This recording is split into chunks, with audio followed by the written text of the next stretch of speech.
Hi, this is Franz Cantor, cartoonist, illustrator and toon talker, and I'm here with Jim Bridges, and I'm the president of the Australian Cartoon Museum. Huzzah! And today we're doing Where Classics and Cartoons Collide with Masterpiece Comics and Shakespeare, Voltaire, Oscar Wilde, Dante, and Emily Bronte break through as superheroes in this wonderful send-up of classic stories.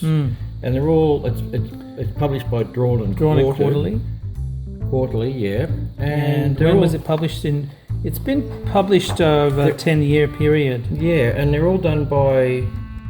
Sikoriak? Yes, they're all done by him, and he wrote and drew them, and lovely end papers of all the different characters you're about to see. Yeah, so he's beautifully, he's researched EC comics and Sunday comic reprints and etc. So he's drawn a lot of very famous comics. Well, it starts off with the first story, Adam and Eve, and Blondie is Eve.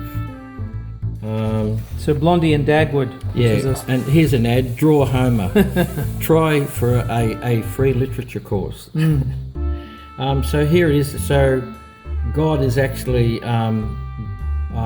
Dagwood's boss. Yeah. And here is Dagwood, complete with genitals, walking around the place, and he's sitting on his couch-shaped vegetarian, and here he pulls a rib out and makes Eve. Yes. Yeah. And they do Blondie. those filler shapes, you know. Yeah. And what of course, was this? This was in the Sunday strips. Yeah. There's filler. To fill space. Filler. Tell bits of the story. Yeah. And so here's the story. The snake. This is lovingly researched. There's in every panel the original homage to the original artist is very, very complete. It's very good, very clever. So God comes along and they tell a lie, and he says, "What have you done?" He kicks him out of the garden, but he puts clothes on him. So now put on some clothes, and then they go back home, and there's the flaming angel, which is the kid in the series, and they go back to domestic bliss. And did they live happily ever after?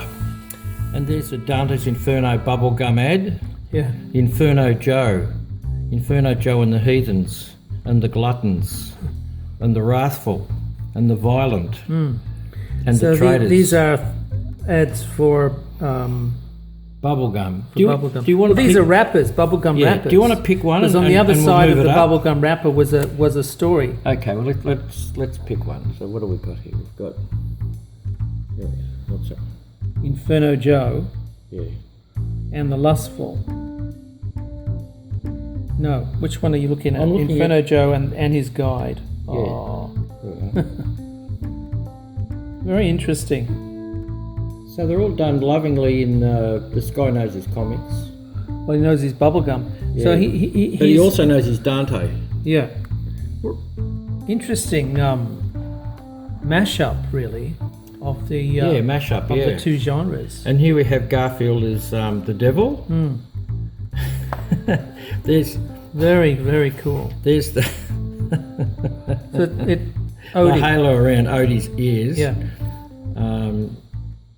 And so this is a real homage to Davis. Yeah, doing the deal with the devil. Yeah.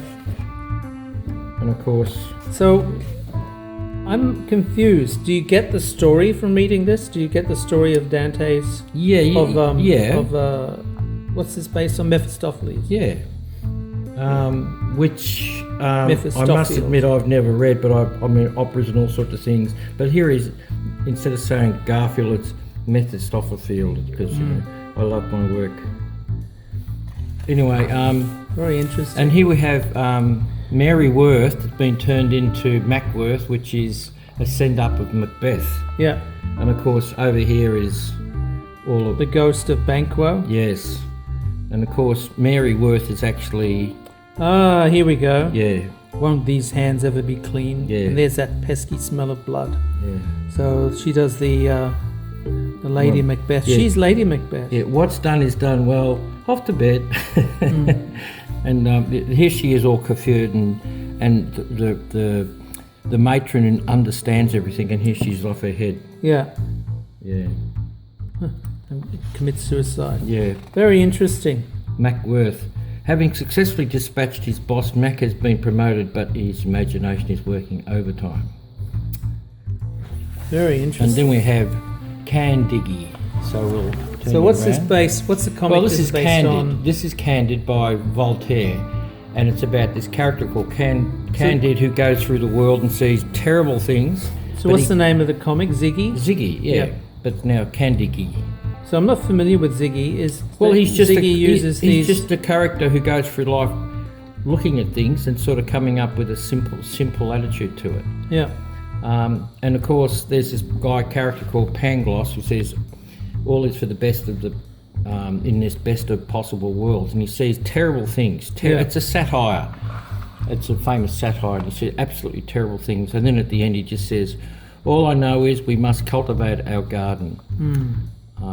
Yeah, and they're using the old drawings to sort of. Well, he's redoing the old drawings. Yeah. So he's doing his own. And of course, here's instead of what this is a real labour of love. This book. Yeah. You could tell. And this is about learn earn fellows. money. Yeah, you can grasp symbols and gain insight and become a what? If you're 12 years or older, you can be a thoughtful, discerning lit salesman. Lit Yes. Publishing Co. So if you know all your symbols, your literature symbols, guns and dead trees and axes and print your favourite author's name here. yeah, you keep 5 cents profit. Yeah, and here is obviously Tales from the Crypt. yeah, but it's Tales of Bronte, Yeah. and here it is: the housekeeper, the governess, the tenant, and Yeah. it's Wuthering Heights, This is very, very, very well researched. the Heights, and sending up Davis.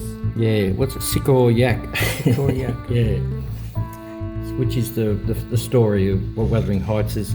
The father brings home his child, and they're all jealous of him, and he's a swarthy lad. It's a very strange book. It's off its tree, the original. It's an extraordinary book. And if you're interested in finding out anything about the Bronte sisters, they're a fascinating family. And what they achieved was pretty extraordinary. Yeah, so it's got the classic story, and it's Yeah, and the classic, layouts of EC horror. yeah, from the 50s. Yeah, and finally, well, that's how it was. I believe Kathy and Edgar were really in possession of deep and growing happiness, but it soon ended, and that's a story for another time. Yeah. Now it must be off to bed. And she tells another story. What's this one? The Depths. The Depths. Yeah. So it looks like it's a continuing story. Yeah, Yeah. it's a continuing story of and she dies. And Madness. Yeah. Ooh. This is a real Ditko moment, almost. Yes, and of course, What would EC horror be without skeletons? So it turned into vampire and ghouls and all sorts of stuff. Very, very interesting. Yeah, and of course, On a letters you page, have a letters mock letters page, page? yeah, masterpiece queries, and instead of Dell Comics, you have Thal Comics, and Little Lulu is now Little Pearl. Pearl Yes, is is Little Pearl. So this is to do with the Scarlet Letter, Scarlet Letter. which is there's the clue, Yeah. and what do they call it? They call it the Red Letter Days. Red Letter Days. Now, this is a famous American novel, The Scarlet Letter by Nathaniel Hawthorne. Yeah. And it's set in the Salem days Yeah. when they were burning witches. And it's basically an American classic where if you had an affair, if you were an adulteress, you had to wear it. Yeah. So the whole world would know, and it shamed it. And it's a book about hypocrisy primarily, society's hypocrisy. Yeah. And the characters who carry on the most end up and it's obsessed with this letter A, if you've read the book, and the guy who carries on the most about it turns out to have it on his chest as well, Yeah. and he dies, and yeah. Well, he confesses publicly. Do you know anything about Little Lulu? No, Was not it really. Little Lulu Was Little Lulu and Sluggo? No, or are we getting mixed up with another character? What's the name of the comic? Little Lulu, yeah. And that's Sluggo, isn't it? Probably. No, I'm not that we're showing our ignorance. With Little Lulu. And of course, this is a send-up of... Pequod whaling ship. Yeah, it's a send-up of the ads they had, but you can get fires, harpoons and Lifebuoy, only $6.98, which is that... I think they have a log cabin. You blow it up, it's made of plastic, and of course it comes with its own coffin, because... the 1,000... That's how Moby Dick soldiers. Finishes, with the character floating in the coffin, because everything else has gone down. Sunk, yeah. And this is Batman comic, but Dostoevsky comic, Crime and Punishment. And there he is, Dostoevsky himself. And there's his main character who chops up his landlady. And this is, of course, based on the 1940s, late 40s, early 50s. Yeah, and it's approved by the Classic Code Authority. Yeah. Instead of the... Oh, it was 50s, because that was brought in with the McCarthy era, wasn't it? Yes, in the 50s. In the 50s. And of course, instead of having Batman, it's Rascal. And there he is. He's worrying about how he's going to pay the rent and a few other things. And of course... Another homage to the comic style. Yeah. And then this is a homage to the television series of Batman, remember? No, Bob Kane used to use some of those. He used circular thing? Yeah, okay. He did a little... Well, I grew up in Australia, and we primarily saw the black and white reprints. We never saw the colour of Batman's. Of the 1950s? No, yeah. Well, they had colour covers, but that's about it. And of course, the whole story of Crime and Punishment, he goes through all this worry about what he's done, and because that's a real that's very interesting. A bit of nightmare. Yeah, and of course he keeps on having memories of her. This is the landlady who he didn't like. Yeah. And he was always in trouble with. And then finally he's after redemption, and there's even got the Batman character who plays the Robin. The Robin who plays the girl in the original story. And of course then he finally goes to the policeman and tells him who it was I met at the pawnbroker. It was I. I was shocked. Yeah, and here's an ad. These are all the characters. So it's a Rascal International Comics. Yeah, and here is the portrait of Dorian Gray, which is by Oscar Wilde. Little Dory. Yeah, Little Dory. So it's a homage to Little Nemo in the original story of Oscar Wilde's tale, this bloke does a deal with the devil, and he doesn't age, but his painting does. A portrait of him does. Yeah. And of course, Dorian Gray. So this is the 1920s or 30s, I think this was. Yeah, Little Nemo was really one of the great strips of all time. The surrealists loved it, and here he is deteriorating away. And how does he end up? Show that.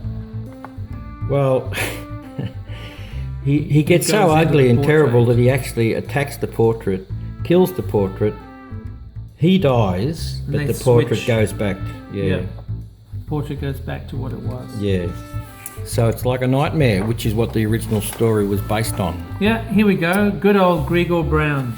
This is based on Charlie Brown. And it's Metamorphosis by Franz Kafka. So Charlie Brown, with all his problems, wakes up as a cockroach. Yeah. And of course, no one understands him. Beautifully done. Especially his sister, who in the original. Yeah, she plays the violin. Yeah. And she throws apples at him and things like that. Because this is only 24 pages, the original. Well, that happens at the end. Yeah. And when she's sick of them. Yeah. She's sick of him. Get lost, you stupid bug. And then Snoopy comes in and finds a dead bug and says, "Happiness is a pest-free zone." Yeah. And this is Albert Camus, the writer of The Outsider and The Stranger. And so these are comic covers, Action Comics. Yeah, Action Camus. Yeah. And of course, he's a famous existentialist, a writer who talked about the meaningless of life, and here is Superman who doesn't care anymore. He's lost his S, as you can see.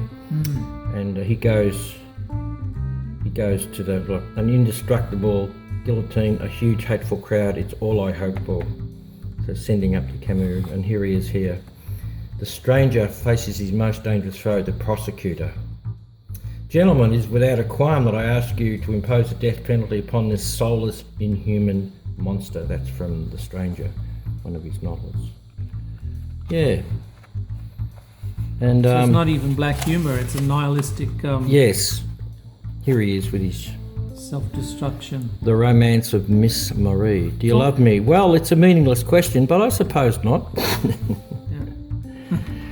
I guess one can get used to anything. No way out. And what's this one? So much for a harmony of the day, because he's supposed to have killed an Arab and not cared about it. I will pray for your soul. Don't waste your lousy prayers. You're just as condemned as me. The chaplain pays a visit. Yeah, and then of course, no comic would be complete without Beckett, and this is Waiting for Godot, and of course they have. Who do they have? It's what's the name of the guys? Oh, you're terrible, Muriel. You're terrible. Yeah, I can't remember. Yeah, Gogo and Didi. Well, it's Beavis and Butthead. Yeah, there you go. And of course, they're waiting. It's a famous play about waiting for Godot. And Godot never turns up, and it's supposed to be about whether God exists or not. And wow. There's some more little stories about I can't get over the research that he's actually done in. I mean, it's not an easy task to mimic another artist so closely like this. Well, he's skilled. Really make it. And plus, he's really able to study get. Of their work. He's sending up the original, yeah, and also sending up the story of the story of classic of story. Beavis and Butthead, and they're perfect characters to be, in that particular context. Well, that's the other thing too. I mean, he picks stories to match with the characters or the comics that these references. This is a scene from his mother's funeral, and here he is. They're all bending their head reverential, and he's smoking a cigarette. He's just smoking a cigarette. He doesn't seem to care at all. Camus. Yeah, Camus. Camus. And here is the man himself. He's drawn cartoons for numerous media giants, including Nickelodeon magazine, The New Yorker, and The Daily Show with Jon Stewart, as well as independent publication, films, and theatre productions. His cartoons slideshow series Carousel has been presented around the US and Canada. He's also a teacher and lectures on comics and illustrations. He's in New York City. His wife and frequent collaborator, Toyota Wilberg. Yeah, and he knows his literature and he knows his comics. Definitely knows his comics. And he's done a good job here. And there we are. There's parody and profundity in one package. Very interesting book. Yes, and this is a beautiful classic in its own right.